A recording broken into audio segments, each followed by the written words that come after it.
सम्पूर्णमा नमस्कार। हाम्रो आमालाई प्यारी हुनुहुन्छ जन्मदिन उपलक्ष्यमा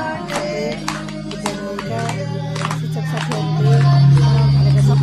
उहाँले यस स्कुलमा अध्यापन गर्नुभएको 21 वर्ष भइसक्यो। उहाँ चाहिँ एकदमै ज्ञानी, सबै असल, मिलनसार हुनुहुन्छ। उहाँको छोराले सबै माया गरेर आफ्नो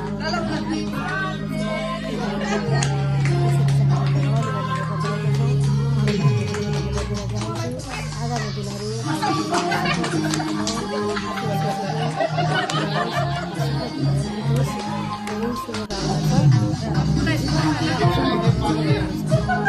कुराहरू सोचेर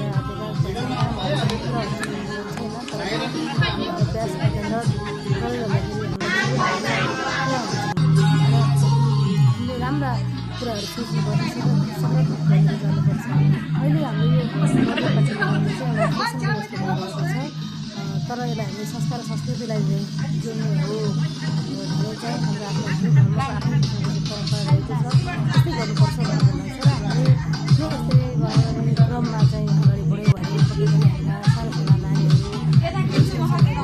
त्यस्तै सञ्चालन गर्दैछ, के सिक्नु गर्दैछ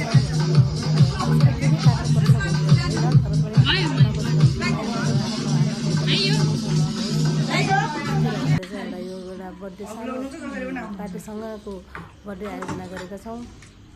उहाँको बर्थडेको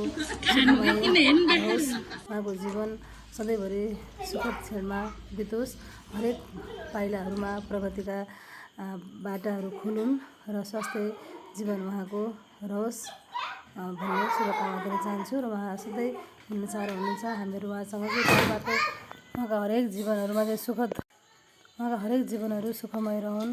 उहाँको जीवनमा कुनै पनि बाधा कष्टहरू नआओस् र कुनै पनि समय कुनै पनि क्षण उहाँको सुखमय बितोस्। यसरी नै रमाइलो गर्न घुम्न हामीले सधैँभरि पाइरहौँ। उहाँहरू एकदम सुन्दर हुनुहुन्छ। उहाँलाई धेरै धेरै जन्मदिनको शुभकामना।